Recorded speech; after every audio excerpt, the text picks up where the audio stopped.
하나님의 오른손에 들려있는 두루마리, 곧 하나님의 어떤 인류를 향한 구원의 계획, 이런 그 두루마리를 7인을 띄어가면서 이제 어떤 일이 벌어지는 상황을 봤습니다. 그래서 4번째 인까지 이렇게 봤을 때 그 모든 장면 하나하나가 바로 이 세상에 처해져 있는 상황과 운명을 보여주고 있다는 걸 알 수가 있습니다. 그래서 어제 말씀 속에서도 우리가 4째 인을 얘기를 드렸고, 그 다음에 5째 인에 순교당한 영혼들은 바로 참되게 예수 그리스도를 또 하나님을 섬기는 자들의 어떤 바람, 외침, 기도에 대한 얘기를 드렸고, 6째 인을 뗐을 때 비로소 이제 하나님이 심판을 내리시는데, 우리가 생각할 때 일단 세상이 병들었다, 우리는 죄에 빠졌다라고도 얘기하지만 병이 들었다고 친다면, 병든 세상 속에서 성도들은 이 세상을 그냥 언제까지 병든 상태로 내버려 두겠습니까? 빨리 하나님 치료해 주십시오 라고 하는 것이 심판해 달라는 하나님의 기도입니다. 그 다음에 하나님께서 이제 우주적인 어떤 격변적인 말씀과 또 사람들의 부끄러움을 당하는 것에 대한 얘기를 했을 때, 하나님이 세상을 심판하시는 모습으로 얘기를 하는 건데, 그 심판은 세상을 치유하는 행위입니다. 의사가 병든 사람을 치유하기 위해서 침대에 눕히고 마취시키고 배를 가르듯이 그와 같은 격변, 치유의 격변이 일어나는 거죠. 변화가 일어난다는 겁니다. 그랬을 때 사실 그런 치유를 했을 때 병의 원인이 되는 모든 악한 요소들은 다 제거가 되게 되는 겁니다. 그래서 그런 제거당할 때, 그런 심판이 임할 때 많은 어떤 그 심판을 당하는 악의 세력들은 하나님 앞에 감히 설 수 없다라는 것이 부끄러움을 당하는 모습으로 나타나게 됩니다.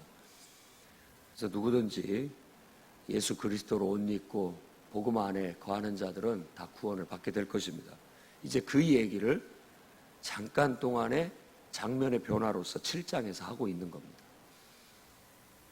이 묵시적인 예언서들은 항상 연극처럼 이렇게 생각해 보면 이해가 쉽습니다. 한 장면이 딱 나타났다가 싹 사라지고 다른 장면이 딱 나타나고 또 사라지고 다른 장면이 딱 나타나고, 그러니까 우리도 영화를 보면 계속 이어지지만 사실은 한 장면이 끝나고 또 다른 장면으로 다른 배경과 환경으로 확 넘어가서 다른 장면이 나타나듯이 그렇습니다. 그런데 계속 연속적인 흐름을 가진 이야기가 쭉 진행되더니만 갑자기 잠깐 동안 변화가 일어납니다. 4천사가 딱 나타나서 세상에 불어오는 바람을 꽉 잡습니다. 이 바람은 앞뒤 문맥을 봤을 때 바로 세상을 해하는 바람입니다. 곧 앞에 6째 인을 뗐을 때에 심판에 대한 얘기가 나타났는데, 그 심판의 바람이 막 불려고 할 때 잠깐 동안 일시정지예요. 심판을. 그러니까 우리도 TV에 보면 그 비디오 같은 거 볼 때 일시정지 기능이 있잖아요. 일시정지 기능을 딱 해놓고 잠깐 세상에 임할 심판을 잠깐 멈춰놓고 다른 일을 좀 해야 되기 때문에 멈춰놓게 되는 겁니다. 심판이 불지 못하게. 땅이나 바다, 나무, 이건 하나님이 창조하신 피조세계의 대표적인 상징적인 것들입니다. 그래서 땅이나 바다 그리고 나무에 그런 해대는 하나님의 심판이, 그러니까 이 바람이라는 건 하나님의 심판을 말하는 거고, 그걸 붙잡아 놓아서 불지 못하게 한다라는 건 일시정지되게 했다라는 겁니다. 그리고 나서 다른 천사가 나타나서 살아계신 하나님의 인을 가지고 하나님의 종들의 이마에 인치기까지 그것을 해롭게 할 권세를 받은 천사에게 해하지 말라고 멈추게 합니다. 그때 인침을 받은 자가 이스라엘 자손의 각 지파에 지파마다 12,000명씩 해서 14만 4천 명이 되게 되는 겁니다. 12 곱하기 12는 144이기 때문에 12,000 곱하기 12는 14만 4천이 되게 되는 겁니다. 이와 같은 이미지는 에스겔서 9장에 비슷한 얘기가 나옵니다. 우상 숭배에 빠진 이스라엘 백성을 하나님께서 심판해서 죽이려고 하실 때 먹을 든 천사가 나와서 그 먹으로 그 하나님 앞에 회개한 자, 그래서 심판을 면함을 받게 될 자들을 먼저 표시해서 그들은 그런 해를 받지 않도록 하는 내용이 나옵니다. 그리고 보면 출애굽기에 출애굽 시절에도 바로 문설주와 임방에 어린 양의 피를 바름으로써 죽음의 천사가 훌쩍 넘어가게 하는, 죽음을 면하게 하는 일들도 바로 피로 설주와 임방에 피를 바름으로써 표시함으로써 넘어가게 했던 것을 말하게 되는 겁니다. 그래서 여기서 하나님의 인을 받게 한다는 것은 바로 하나님의 심판을 면하게 해서 멸망받지 않고 구원받게 하는 자들의 표시를 말하는 겁니다. 그러니까 두루마리에 붙어있던 인봉하고는 조금 다른 의미죠. 이 인은 구원받을 사람을 이렇게 표시하는 것과 같습니다. 그래서 이스라엘의 12지파 14만 4천 명을 표시를 하게 되는데, 유다지파, 루벤지파, 갓지파, 아셀지파, 납달리, 므낫세, 시므온, 레위, 이사겔, 스불론, 요셉, 베냐민으로 12이 됩니다. 그럼 이걸 한번 쭉 살펴보면 그냥 넘어갈 수도 있겠지만, 이스라엘의 12지파라고 해서 구약에 나와 있는 12지파는 그 중에 하나가 빠진 게 있는데, 일단 빠진 지파가 단지파입니다.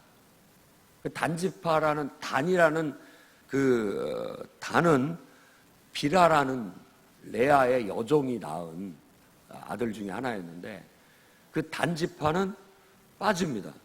원래 단지파는 유다지파라고는 남쪽에 있는 유다지파의 가운데에 있었는데 너무나 땅이 적어가지고 북쪽으로 올라가요. 북쪽으로 올라가서 자기가 따로 땅을 차지하게 되는데, 결국은 이 단지파는 우상에 빠지게 되고 그 성경을 읽어보면 그와 같은 암시가 나옵니다. 그래서 이 단지파에 대한 이미지는 항상 부정적인 이미지를 갖고 있고 평판을 받고 있고 배교의 이미지를 갖고 있습니다. 그래서 단지파가 일단 빠져 있고 므낫세가 들어갑니다. 원래 요셉 지파의 요셉이라는 지파는 레위 지파를 뺨으로써 이 요셉 지파에 에브라임과 므낫세가 두 개가 들어가서 12를 맞췄거든요. 레위가 빠짐으로써 제사장 지파이기 때문에. 그런데 다시 요셉이 들어가고 단 대신 므낫세가 들어간 걸로 그렇게 표기가 됩니다. 그것은 좀 요한의 머릿속에 또 하나님의 이미지 속에 배교한 지파를 뺀다는 그런 의미가 들어가 있고, 이 배경 속에는 또 12 사도들 중에 한 사람이 빠지고 바뀝니다. 그게 바로 예수님을 배신하고 예수님을 팔아넘겼던 유다였고, 그 대신 마띠아가 들어간 것처럼 이 단지파가 빠지고 바로 이 므낫세 지파가 들어가게 되었다라는 겁니다. 그래서 이 말씀 속에도 이 14만 4천은 바로 예수 그리스도의 하나님을 인정하고 예수 그리스도의 구원의 복음을 받아들인 사람들의 상징적인 숫자로 봐야 됩니다. 뭐든지 12 곱하기 10이라든지 7 곱하기 7 그리고 7 더하기 7 이런 수비학이라고 성경에서는 말합니다. 이걸 상징적으로. 이런 건 다 상징적인 의미를 갖는 거예요. 실질적인 숫자가 아닌 거예요. 그래서 어떤 지금 이단 지파에서 말하고 있는 14만 4천만이 참된 구원받은 인침을 받은 자들이다 라고 해서 14만 4천만 구원받는다라고 말하는 것은 얼토당토하는 성경의 해석이고 말도 안 되는 자의적인 해석이라는 걸 알아야 됩니다. 그걸 또 믿고 그 숫자에 자기가 들어가기 위해서는 수단과 방법을 가리지 않듯이 맹종을 하는 그런 모습들도 우스꽝스러운 모습에 불과하다는 걸 알아야 됩니다. 누구든지 하나님을 인정하고 예수 그리스도 안에서 하나님이 행하신 구원의 복음을 받아들이고 그를 믿는 자들에게는, 믿음으로 완전히 화합한 자들에게는 바로 하나님께서 심판을 면해 주시는 구원을 주시겠다라는 상징적인 의미로 이 얘기를 하고 있는 겁니다. 심판 얘기와 함께, 자, 이게 바로 복음입니다. 복음은 이 세상이 하나님을 떠나 병들었다, 그걸 보여주는 겁니다. 그래서 이 병든 상태에서 누가 우리를 구원할까라는 외침이 있는 거예요. 그리고 난 다음에 하나님의 심판이 내려지게 될 것이다라는 무서운 얘기를 하고 그 다음에 구원 얘기를 하는 게 맞습니다. 그게 복음의 흐름이에요. 사형리를 봐도 그렇고 우리가 전하는 복음도 다 그와 같은 원리를 가지고 인간이 타락했다, 어쩔 수 없이 어떤 행위로도 구원받을 수가 없다, 하나님의 심판이 임할 수밖에 없다. 그런데 하나님께서 예수 그리스도를 통해서 우리에게 구원을 나타내셨고 그 구원이 이루어져서 이제 누구든지 예수 그리스도를 믿음으로 주님으로 고백하는 자들에게는 하나님이 심판을 면해 주신다. 이 얘기가 요한의 묵시적인 의미로 용어로서 이렇게 14만 4천의 머리에 임박게 함으로써 나타나게 된다는 걸 아셔야 됩니다. 그러나 예수를 믿는다고 고백을 한 사람들 중에 배교자들은 그 라는 암시적인 얘기까지도 바로 단지파가 빠지고 므낫세가 들어가므로, 또 유다가 마띠아로 바뀌는 것을 암시적으로 보여주므로 바로 누구든지 예수를 믿어도 배교하게 된다면 결국은 그는 그 속에 들어가지 못하게 될 것이다 라는 걸 보여주고 있는 것입니다. 그 다음에 9절부터 말하는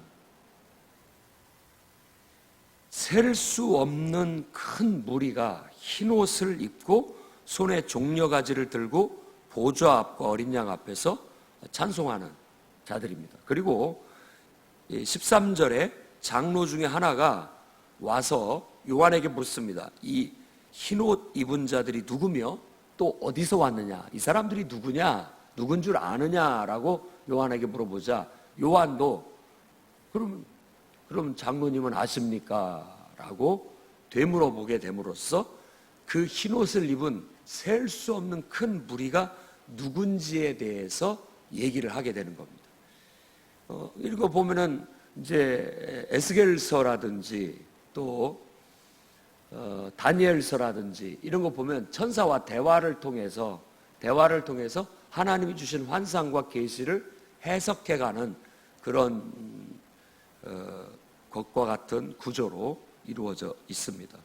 그러면 이 셀 수 없는 큰 무리를 앞에 있는 14만 4천과 어떻게 연관시켜서 해석을 해야 되느냐에 가지고 많은 논란이 있습니다.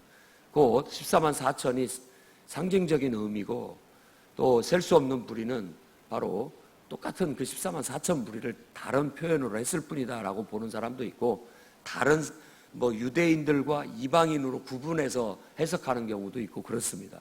그러나 우리가 본질적으로 이 요한이 복음을 묵시적인 용어로 얘기하고 있다고 한다면 14만 4천에 임받는 것은 바로 상징적인 의미로서 예수 그리스도를, 하나님을 인정하고 예수님을 믿는 하나님의 백성, 곧 하나님의 종들은 다 하나님께서 표시를 하셔서 심판에 들어가지 않게 하신다는 의미를 강조했다면, 그 뒤에 바로 셀 수 없는 많은 무리를 말할 때는 그 구원받는 백성들이 이와 같이 많다는 점을 강조하기 위해서 또다시 반복해서 얘기하고 있다라고 말하는 겁니다. 저는 그렇게 보기를 원합니다. 복음 안에서 예수 그리스도를 믿고 구원받는 물과 성령으로 거듭난 영혼들을 아주 셀 수 없이 많게 될 것이다. 유대인들과 이방인으로 구성되어진 주 예수 그리스도를 믿는 구원받은 백성들이 나중에 가면 많아지게 될 것이다 라는 것이고, 그들이 손에 종려나무 가지를 들고 보좌 앞과 어린 양 앞에 찬송한다는 것, 종려나무 가지는 예수께서 예루살렘 성을 입성하실 때 호산나 호산나 다윗의 자손이요 호산나 이제 구원하소서 이런 뜻입니다. 이제 구원하소서 종려나무 가지를 흔들면서 노래한 그 장면을 연상케 합니다. 그러니까 종려나무 가지는 승리와 관계가 되었고 구원과 승리와 의미를 갖게 되는 겁니다. 그래서 이들이 세상을 이기었고 또 구원받은 성도들로서 하나님 앞에 구원하심이 보좌에 앉으신 우리 하나님과 어린 양의 있도다 하고 찬양하게 한다는 걸 보여주게 되는 겁니다. 그들은 장로의 질문과 답변 속에서 14절 말씀 보면 큰 환난에서 나오는 자들이요 어린 양의 피에 그 옷을 씻어 희게 하였다라고 말합니다. 그러므로 우리가 14만 4천에 임받은 사람은 온전한 하나님의 백성을 상징하는 것이고 셀 수 없는 큰 무리는 실제로 헤아릴 수 없이 예수 그리스도의 복음으로 함께 죽고 함께 다시 살아난 거듭난 하나님의 백성들이 많은 수가 나타나게 될 것이다라는 걸 보여준다는 걸 알 수 있습니다.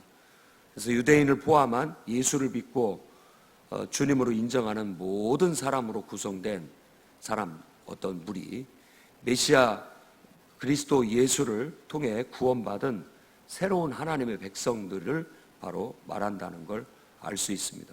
그런데 그들이 큰 환난에서 나온 자들이라는 말 속에 요한의 메시지가 들어 있습니다. 요한의 이 묵시록, 이 계시록 속에서의 참된 성도는 순교자입니다. 순교자예요. 고난을 통과한 자들.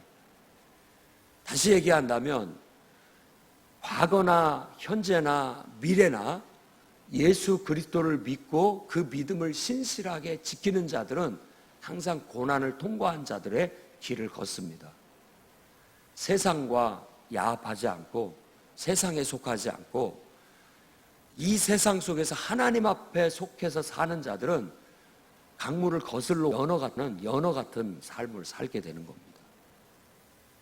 그렇기 때문에 그 자체가 고난을 뚫고 가는, 통과하는 것과 같아요. 순교는 그 하나의 대표적인 고난을 뚫고 통과하는 길입니다. 그 길것처럼 우리는 순교자의 삶을 살아가는 십자가를 지고 십자가의 길, 순교자의 삶을 살아가는 사람들이 과거나 현재나 미래의 참된 성도의 길이라는 걸 보여주게 되는 겁니다. 그로 말미암아 바로 죄사함 받고 하나님의 이 흰옷이라는 건 여러 가지 상징적인 의미를 갖죠. 죄의 사함과 또 흰옷이라는 건 거룩한 모습을 뜻하기도 하고 이 흰옷이라는 것은 하나님께 하늘에 속한 자의 그 이미지를 갖게 되는 겁니다. 그래서 우리는 바로 이 땅에서 진정으로 하나님을 인정하고 복음을 믿게 된다면 고난 속에서 하나님을 섬기는 성도의 길을 걷게 될 뿐만 아니라 이 땅에서도 하나님께 죄사함 받고 하나님의 임재 안에 살아가는 그런 성도의 삶을 살게 되는 겁니다. 자, 이 15절을 우리가 잘 해석을 해야 됩니다. 그러므로 그들이 하나님의 보좌 앞에 있고 또 그의 성전에서 밤낮 하나님을 섬김에 보좌에 앉으신 이가 그들 위에 장막을 치시리니.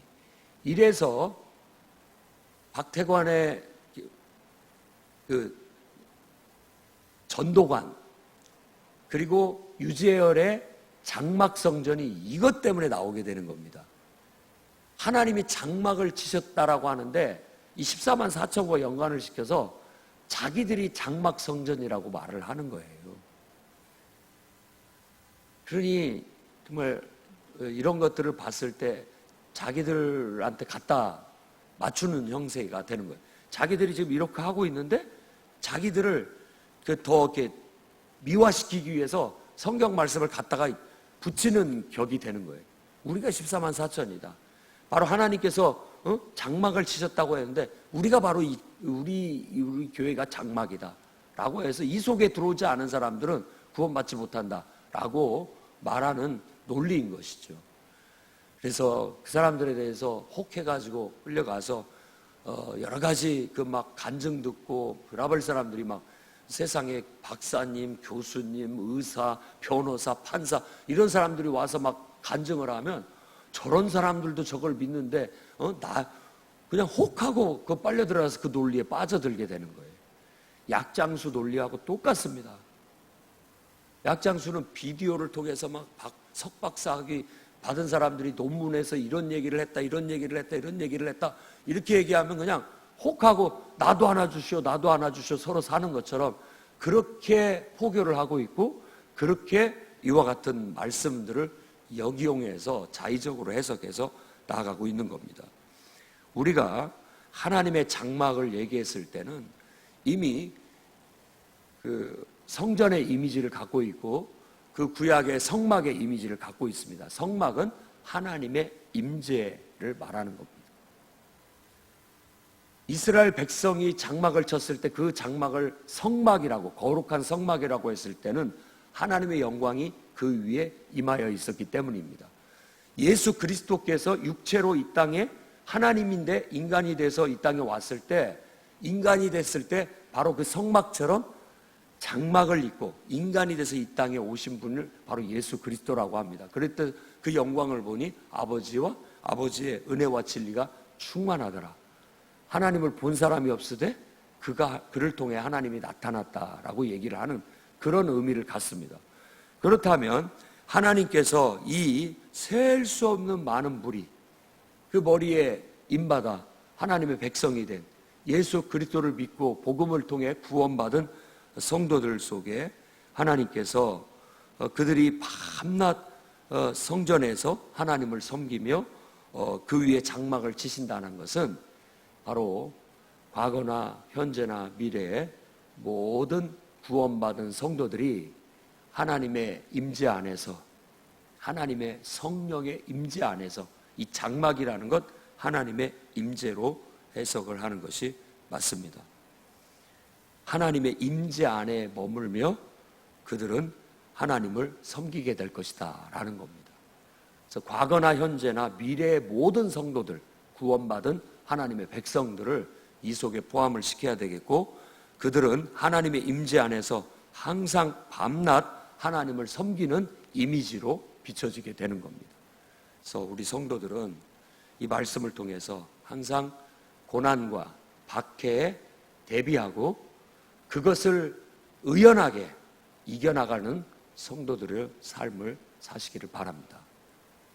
언제든지 과거에도 그랬고 현재도 그럴 것이고 앞으로도 고난과 박해는 우리 앞에 언제든지 펼쳐질 수 있는 문제라는 걸 기억하고 성도는 마땅히 그 모든 것들을 이겨나가는 삶을 살아야 된다라는 걸 기억하시기 바랍니다. 그리고 성도는 구원받은 사람으로서 24시간 늘 깨어서 하나님을 섬기고 그분의 임재 안에서 살아가야 되겠습니다. 그렇게 되면 줄이지도 목마르지도 해의 뜨거운 기온에 상하지도 않을 뿐만 아니라 어린 양이 항상 우리의 선한 목자가 되셔서 우리를 생명수샘으로 시편 23편처럼 인도해 주실 겁니다. 그리고 종국에는 결말적으로는 계시록 21장 4절에 말한 것처럼 눈에서 눈물을 씻어 주실 것이라고 또 한 메시지를 7장에서 우리에게 말하고 있는 겁니다. 이게 성경 전체의 이야기고 복음 전체의 이야기입니다. 우리는 타락해서 하나님을 떠나 병들었고 죄에 빠졌으나 누가 우리를 구원해 줄 거라고 한탄하고 있을 때 하나님이 무서운 심판을 내리신다라는 두려운 말씀과 함께 오히려 그 심판이 우리를 치유하고 구원하는 메시지로 바로 예수 그리스도가 우리에게 보내졌다는 걸 알게 되고 예수 그리스도를 주로 고백하는 모든 사람은 마치 임받은 사람처럼 구원받게 될 것이고 말세에 그 많은 수많은 사람들이 셀 수 없는 큰 무리들이 예수 그리스도를 믿고 구원받게 될 것이라는 걸 보여주고 있고 그들은 항상 하나님의 임재 안에서 24시간 깨어서 주님을 섬기며 하나님의 돌봄을 받고 결국에는 구원을 받게 될 것이다 라는 묵시적인 용어로, 애언적인 용어로 우리에게 전해주고 있는 겁니다. 그러니 이 말씀을 통해서 은혜 받고 우리가 구원받은 것을 너무나 감사하고, 정말 이 구원받음을 이 수많은 무리들이 천사들과 함께 찬양한 것처럼 구원하심이 보좌에 앉으신 우리 하나님과 어린 양께 있도다, 날마다 함께 24시간 찬양하고 찬양하듯 24시간 깨어 하나님 앞에 기도하고 예배하듯 살아가는 성도들이 되시기를